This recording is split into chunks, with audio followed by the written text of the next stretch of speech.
What is going on, everyone? I'm Sir James from Gamerfuzion.com, and I'm here to give you my review for Drakengard 3. Now, Drakengard 3 is an actual prequel to the previous Drakengard titles, which this one takes place roughly around 100 years before the events of Drakengard 1. But the way the story in this game plays out is that it's actually unrelated to the events of Drakengard 1 or Drakengard 2, because this one is following its own timeline. So basically this game is doing its own thing. Now, the way the story in this one plays out is that the lands were in ravage and conflict between these different warlords, and at the height of the carnage, 5 mysterious figures known as intoners came down and brought peace to the land, and of course defeated the evil warlords. As time went on, the land was brought peace, and all these different intoners were worshipped by the people, who gained power to control specific religions in the game. But after a specific amount of time has passed, the game presents a stronger intoner, one who wishes to unite the 5 once again to bring lasting peace to the land. Now, the source of the intoner's power is an evil flower that saved Zero from death to use her as an instrument for mankind's destruction.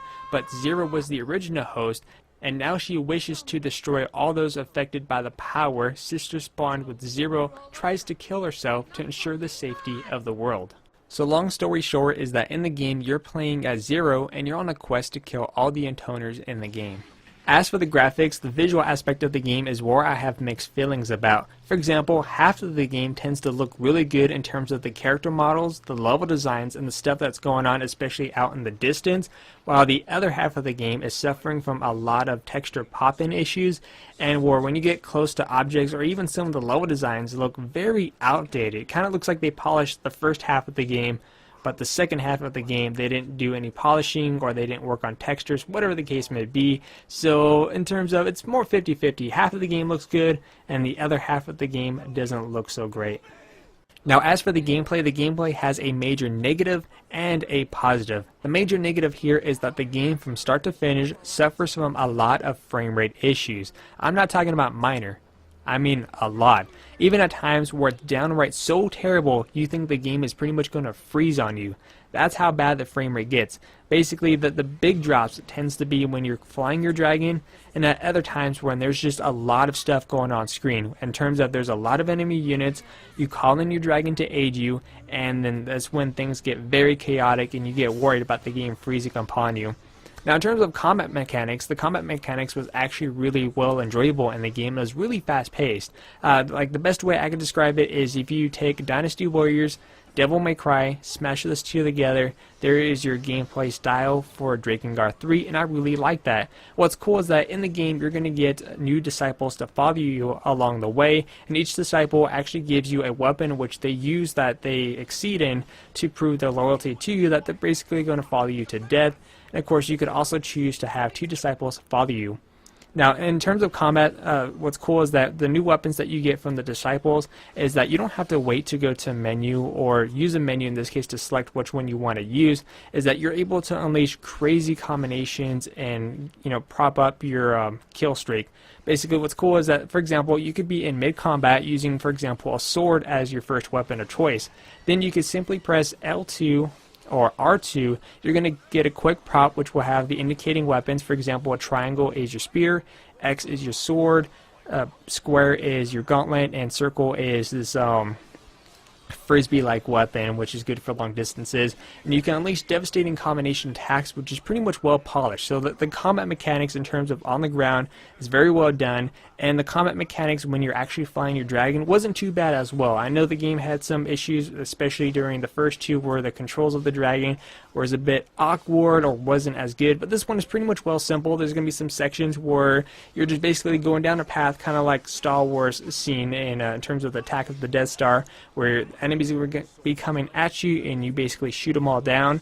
There's going to be sections where you're actually going to be pretty much on almost all the boss fights. You're going to be using the dragon during combat. You're able to fly around by simply pressing the X buttons to keep yourself into the air. And his attacks is that he's able to do a barrel roll to basically dodge incoming enemy attacks. He has his fireball, and of course he has his dive attack. There's going to be some sections within the game where you're able to land on the ground, and he has his fireball attack, and of course he also also has basically a big old flamethrower, which is able to unleash devastating amount of damage to your enemies on the ground. What would have been cool is that if you're on the ground, instead of the fireball mechanic, is to have him, whip his tail or something like that, which would have made a lot more sense and a lot more easier, because it's a bit hard to aim at times. But during the flying sections, you are able to lock onto your targets, which is going to be very useful. But overall, that part wasn't too bad. Just when you're controlling Zero during her combat mechanics, that was solid. The dragon part was a bit iffy, but other than that, not too bad. Now, after you complete each stage, you're able to level up, and the more you level up, you get more additional weapons in which you could purchase and items.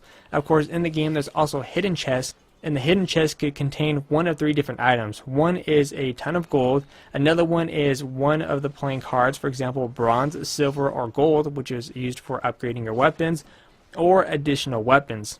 Now, in the game, you could buy additional weapons, which each weapon will have its own personal strength, and you could upgrade those weapons, which require a lot of gold. And after you upgrade to a certain point, it's going to ask you to have a certain requirement. For example, you need to have the bronze card to upgrade your weapon once again, and the currency. There's going to be another time where after that upgrade, it's going to be silver, and then gold, and that's going to be the max that that weapon status can go up to. But overall, just the gameplay is really easy to understand. It's basically a hack and slash title. And another one that I forgot to mention is that you have a blood gauge that happens to fill up every time you kill an enemy unit, and simply by pressing R3 and L3 at the same time, you go into this special activation mode where you're able to unleash devastating blows upon your foes, and basically you're showing no mercy whatsoever. But the gameplay was overall enjoyable, except for the frame rate issue from start to finish the entire game, which tend to kind of distract you quite a bit.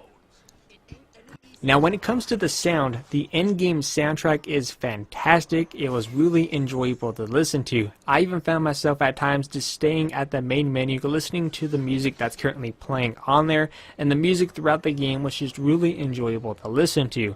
Now, in terms of the English voice actors, in my opinion, the English voice actors did a really good job. Even though this game is being translated from the Japanese voices to the English voice actors, you do have the transition during the cutscenes where when the characters are done talking, the English translator is still finishing up the sentences, which at times could be very funny.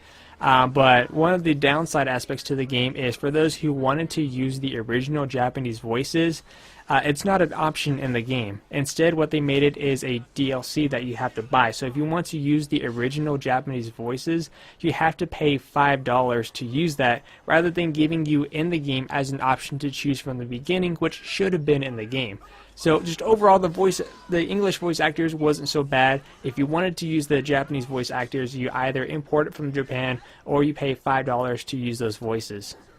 As for the lifespan, what kind of lifespan do I see for Drakengard 3? And to be honest, this game has a good lifespan as long as they release a patch to fix the frame rate issue for the game. Now, the game has basically 3 different endings, in this case 3 different stories. You have Path A, which is the main story. After you beat that, you unlock Path B. After you beat Path B, you get a Path C. And basically what is happening here is that it's alternating the story, basically the timeline.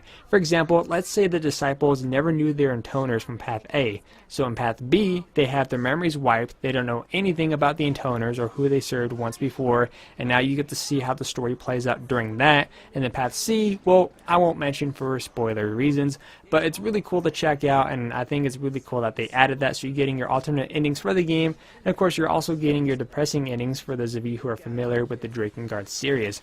Of course, not only that, for those of you who are trophy hunters and like getting 100% completion, this game will offer you at least up to 20 to 25 hours altogether, which is a lot of gameplay. True, it's a hack and slash title, but if you like hack and slash based games, then this is something that you're going to enjoy. As for the innovative, was there anything new here? Was it stuff that we already seen before? There's not really much of an innovative here because the gameplay is very similar to a couple other titles which I mentioned throughout this review. But anyways, in the end, I'm going to give Drakengard a 7 out of 10. One of the main issues that the game is currently having is the frame rate issues, which needs to be fixed as soon as possible, if possible. And the fact that half the game seems to be very outdated and doesn't look as nice compared to the other half of the game. But as I stated, a 7 out of 10 is my score. If you guys would like to check out my full walkthrough, you guys could check the link down below. Anyways, I'm Sir James from Gamerfuzion, and always remember, Gamerfuzion empowers your gaming.